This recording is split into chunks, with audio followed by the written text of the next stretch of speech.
E aí, meus amigos, tudo certo? Vamos para o bloco 2 e vamos começar falando de fontes do direito, tá? Que é um assunto que no material a gente destrincha melhor, mas aqui eu quero trazer só o ponto alto desse assunto para você, sabe? Que é o que realmente confunde e cai em prova, que é o papel da jurisprudência no direito administrativo, tá? Vamos lá. Olha só. Por jurisprudência, se compreende as reiteradas decisões de tribunais acerca de determinado problema jurídico. Eu não quero entrar aqui naquela discussão lá de processo civil, da diferença entre precedente e jurisprudência, porque a jurisprudência é reiterada, o precedente é qualquer caso que tenha sido julgado uma vez, e toda aquela história de superação da jurisprudência, overruling, distinguish, enfim, tudo isso aí você estuda lá em processo civil, não é o nosso ponto aqui agora. O nosso ponto aqui é o seguinte: a jurisprudência obriga o gestor público? Em outras palavras, se o STJ, em um processo qualquer, fala o seguinte: olha, a administração pública, toda vez que for nomear um servidor, ela tem que notificar pessoalmente o servidor. Tem que ligar, tem que mandar e-mail pessoal, enfim, tem que fazer algo para notificar pessoalmente o servidor que a nomeação foi publicada. O STJ decidiu isso, e é verdade, decidiu mesmo, tá? Imagine que o STJ, definiu isso pelo menos para os casos em que demora muito para chamar o candidato, né? Mas enfim, temos essa decisão. O gestor público está obrigado a fazê-lo tal como se tivesse uma lei escrita falando isso? A princípio não, tá? Olha só.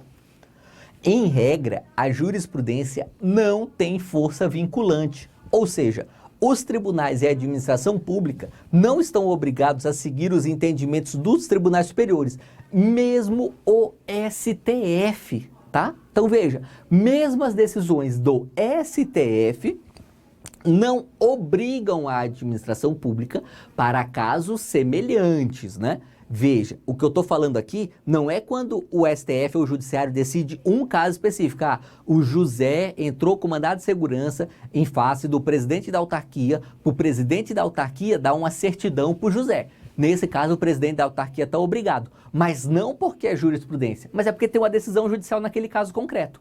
O que interessa é aqui, veja, se o José ganhou esse direito da certidão, o João e a Maria, que têm casos semelhantes, também aproveitam essa mesma decisão, ou seja, essa decisão vira fonte do direito propriamente dito?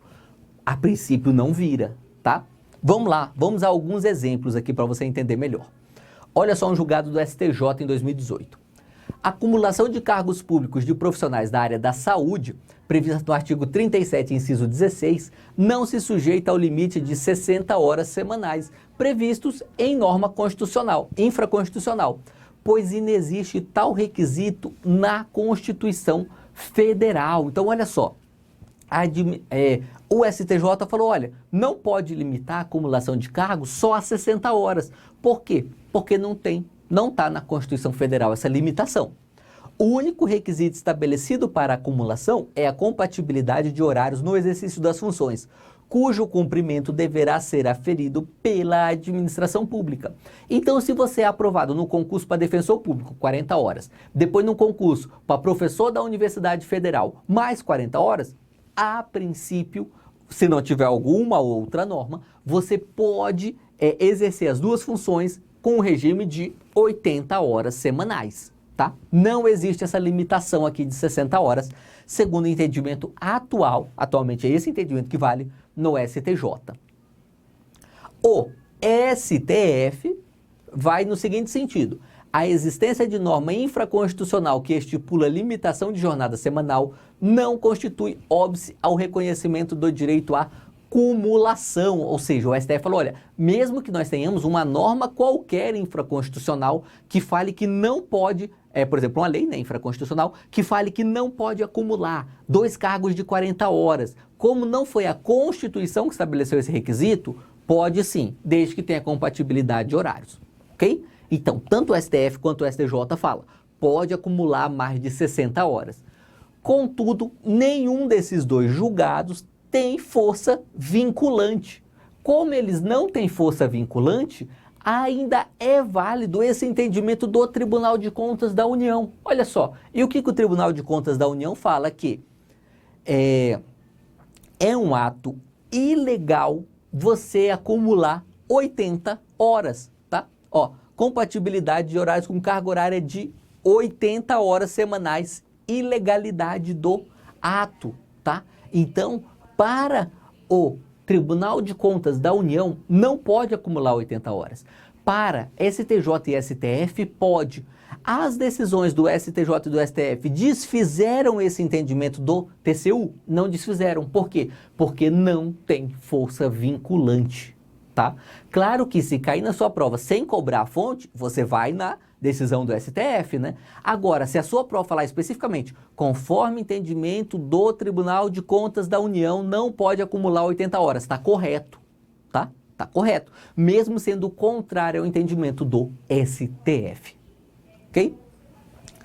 Ótimo, esse é o quadro geral. E quais são as exceções? Exceções aqui, ó, súmula vinculante e decisões em controle concentrado. Por quê? Porque quando falamos de súmula vinculante e de decisão em controle concentrado, nós temos efeitos erga omnes e vinculante. Por isso que o nome é súmula vinculante, né?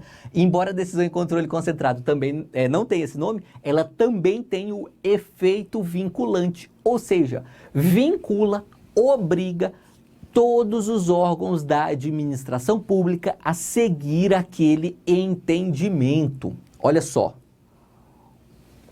Artigo 102, parágrafo 2º da Constituição Federal. As decisões definitivas de mérito proferidas pelo STF nas ADIs e nas ADCs produzirão eficácia contra todos, tá? Daqui é o caráter erga omnes, né? E efeito vinculante. Relativamente a quem? Aqui é importante porque tem pegadinha, tá? Demais órgãos do Poder Judiciário, ou seja, a súmula vinculante, ela obriga todo o judiciário, exceto quem? Exceto o próprio STF. Por quê? Porque é demais órgãos do Poder Judiciário. Então, o próprio STF, ele pode descumprir sua súmula vinculante, tá? Os demais órgãos do Judiciário, não.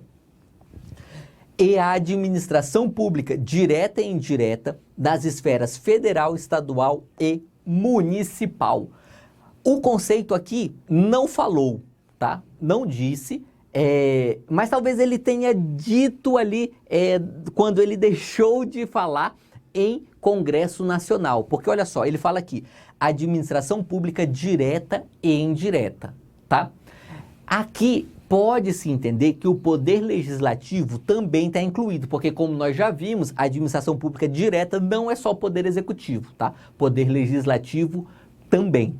Contudo, o legislativo, quando ele está na sua função legislativa propriamente dita, ou seja, fazendo sua atribuição típica de legislar, ele também não está obrigado a seguir os entendimentos do STF em súmulas vinculantes e decisões em controle concentrado de constitucionalidade.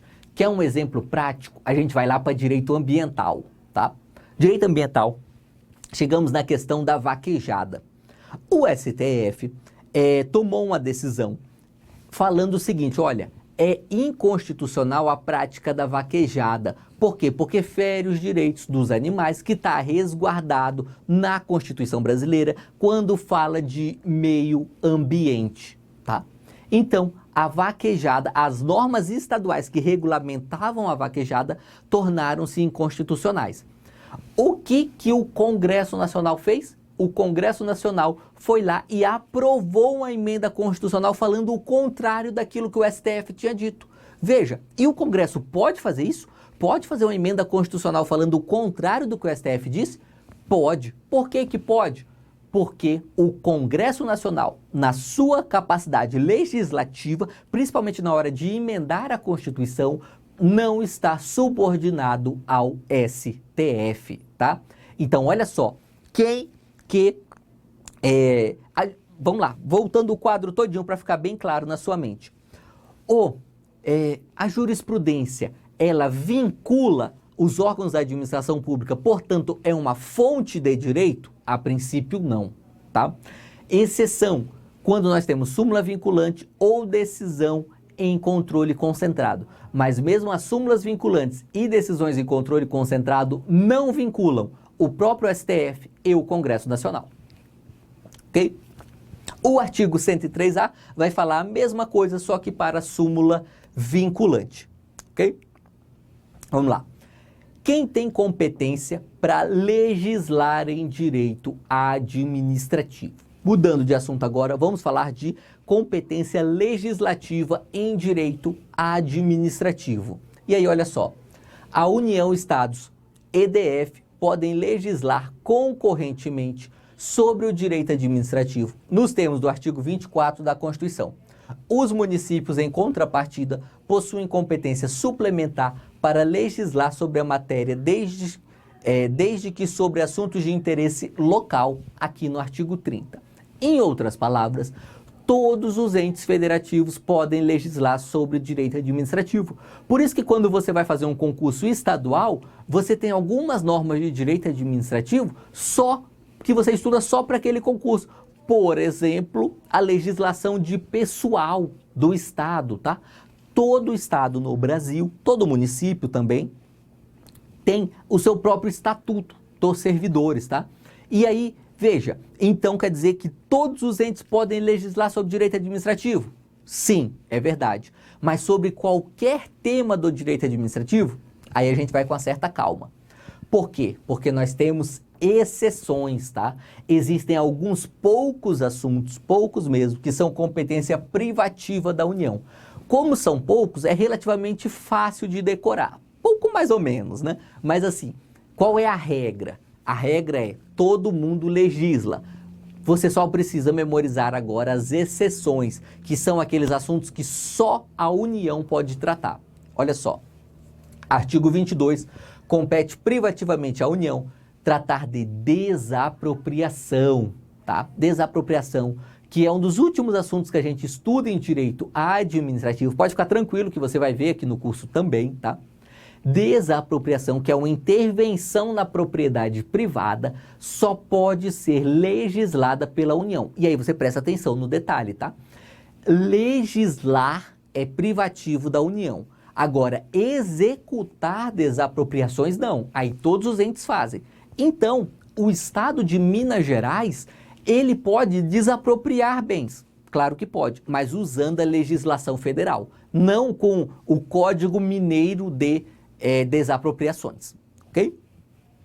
Requisições civis e militares, que são outra forma de intervenção do Estado na propriedade privada, também é privativo da União, tá? E aí legislar sobre esses assuntos que têm aspectos administrativos aqui também, né? Águas, energia, informática, telecomunicações e radiodifusão, serviço postal, por isso que os Correios é uma empresa pública federal, né?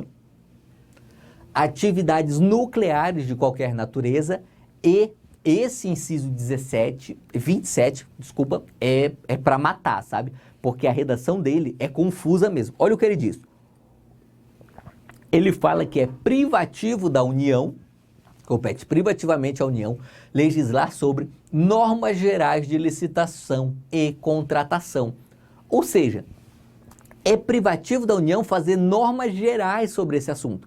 Mas quando é privativo da União fazer suas normas gerais sobre um assunto, a gente está falando, na verdade, que aquilo não é competência privativa, né? Que aquilo, na verdade, é competência concorrente, tá?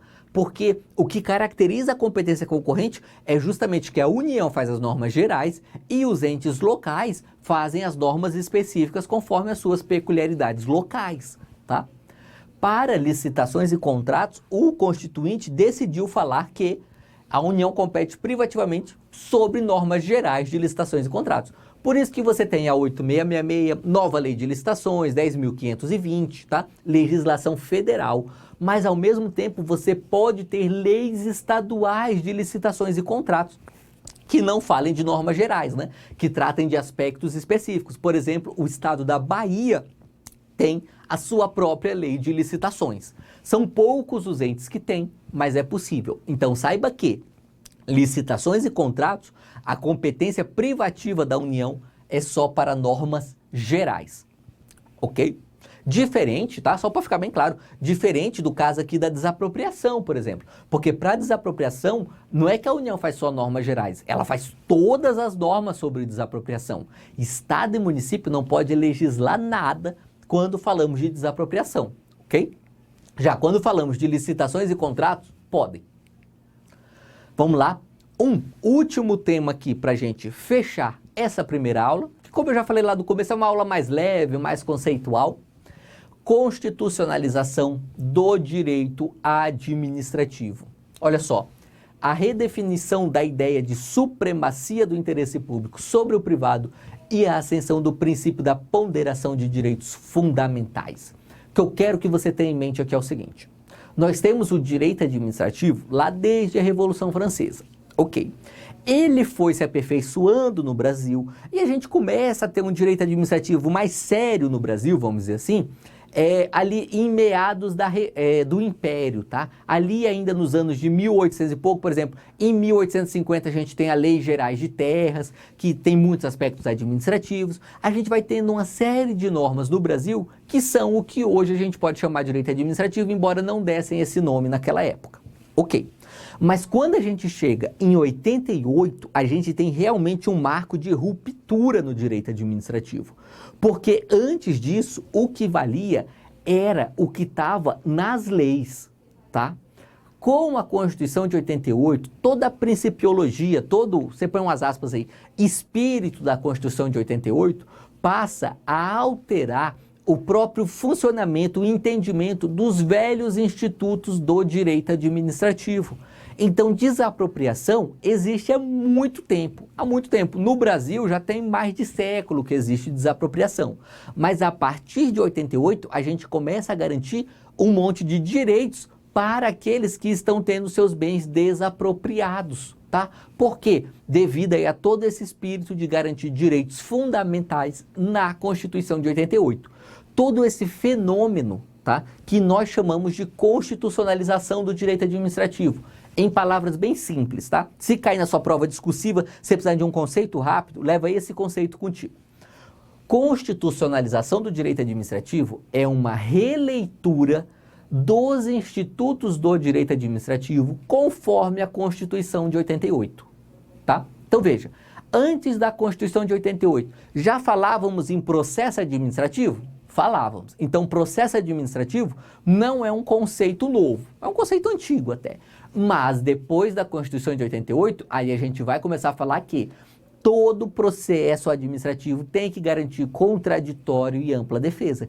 Inclusive contraditório no aspecto material, né? Ou seja, não é só abrir formalmente ali para a pessoa falar, ouvir efetivamente o que foi dito e rebater, se for o caso, ou acolher os pedidos da parte, mas é de fato ouvir de verdade, vamos dizer assim, o que o particular tem a dizer naquele processo administrativo. Então veja, o processo administrativo já existia, mas ele ganha uma outra roupagem, uma outra interpretação conforme a constitucionalização. O que nós vamos ver agora são alguns elementos que demonstram essa constitucionalização que o direito administrativo brasileiro vem sofrendo ao longo dos últimos anos e que não é um processo acabado, tá? Ainda é um processo em andamento. Primeiro, a redefinição da ideia de supremacia do interesse público. Você vai estudar esse assunto melhor na nossa aula 2, tá? Que falamos dos princípios constitucionais, inclusive do princípio da supremacia. Mas a ideia aqui é que, embora ainda exista o princípio da supremacia do interesse público, hoje ele é lido com ressalvas. E hoje a gente fala que quem é supremo é o interesse público primário, o interesse público secundário não. Não vou explicar essa diferença de conceitos, porque eu falei bastante dela na nossa aula 2, e aí eu não quero aqui ficar repetindo o assunto, fazer vocês da mesma coisa da aula 1, na aula 2 e nas outras aulas, tá? Então a diferença entre interesse público primário e secundário está lá na nossa aula 2. Mas é essa diferença que vai redefinir a ideia de supremacia do interesse público.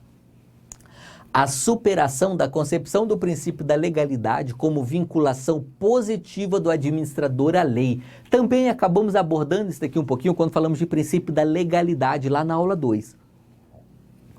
Mas a ideia básica aqui é a seguinte: hoje, não basta o administrador seguir a lei ou falando aqui uma concepção como vinculação positiva do administrador à lei.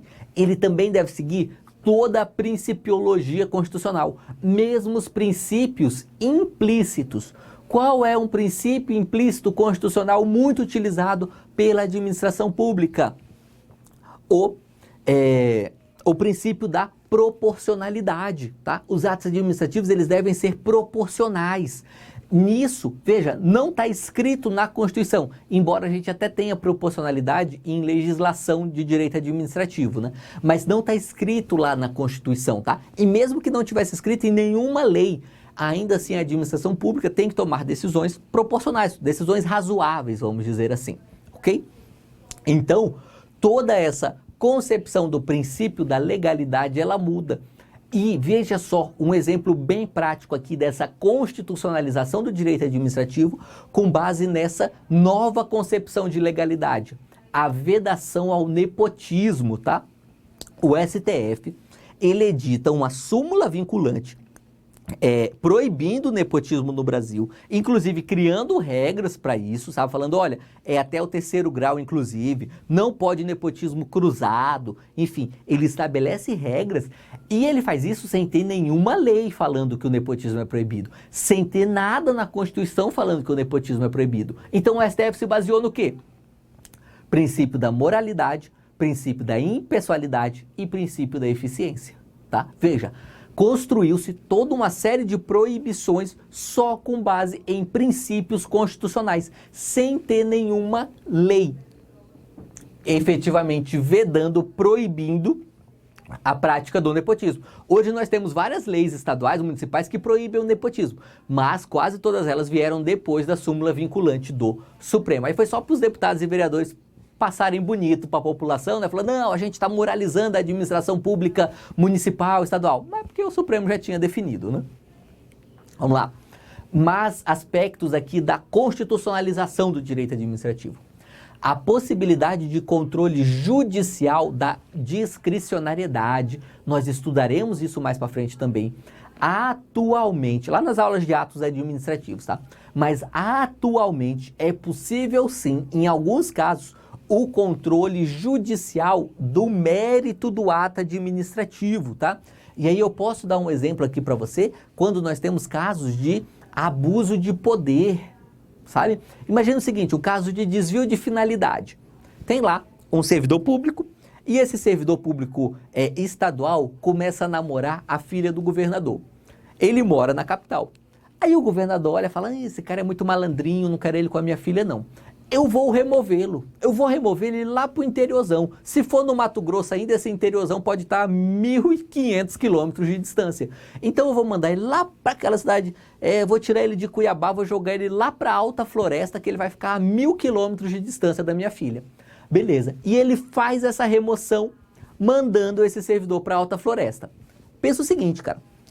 Havia necessidade de serviço público em Alta Floresta? Imagine que havia, tá? Havia excesso de servidores em Cuiabá? Imagine que havia também. Nesse caso, a princípio, esse ato administrativo é legal?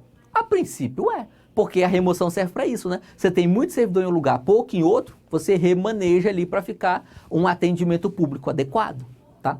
Agora, mesmo a remoção sendo um ato discricionário, se ela foi feita porque o governador queria tirar o servidor de perto da filha, claramente não tem interesse público em cuidar da filha do governador, né? Então, veja, nesse caso nós temos um desvio de finalidade. É um caso aqui em que essa constitucionalização do direito administrativo vai falar, opa, aqui, mesmo sendo um ato discricionário, o Poder Judiciário pode atuar para anular o ato, ok? Mais um caso aqui de releitura do direito administrativo com base na Constituição é a releitura da legitimidade democrática da administração pública. Atualmente nós temos vários vamos dizer assim, instâncias de controle democrático dentro da administração pública, principalmente ali com instrumentos como audiências públicas, que, por exemplo, as leis de licitações determinam para algumas contratações de grande vulto, algumas contratações específicas, sabe? Hipótese em que vamos ouvir a população, sabe? Aí, por exemplo, a gente pode até puxar um pouquinho ali no direito financeiro, nós vamos ter ali o orçamento participativo para os municípios, também é uma hipótese aqui de legitimidade democrática da administração. Tudo isso vai fazer parte do conceito aí que nós chamamos de consensualidade na administração pública, tá? Ou administração consensual, como alguns doutrinadores gostam de falar. É basicamente a ideia de que a administração pública ela vai atuar de forma a unir os interesses dos particulares. Não vai simplesmente passar por cima das pessoas. Vai ouvir o que as pessoas efetivamente têm a dizer e, em sendo possível, em havendo interesse público ali, vai, de fato, tomar as atitudes requisitadas pelas pessoas. Ok? Vamos lá? Fechando agora, mais uma questão bem fácil aqui, só para a gente fixar um pouco os conceitos. Um dos aspectos da constitucionalização do direito administrativo se refere à releitura dos seus institutos a partir dos princípios constitucionais. Questão fácil, perfeita, mas veja, não é só isso, tá? Essa releitura a partir dos princípios constitucionais é talvez o coração da ideia de constitucionalização do direito administrativo. Mas como nós vimos aqui, existem outros aspectos que caminham juntos aí, não excluindo esse, mas paralelamente. Beleza? Com isso, nós encerramos a nossa aula 1, que é uma aulinha um pouco mais curta que as outras, porque esses nossos assuntos aqui são mais leves mesmo. Mas não fique preocupado que na aula 2 você já vai ter uma aula pesada aí, tanto em tamanho quanto em conteúdo. Beleza? É isso aí e vamos juntos!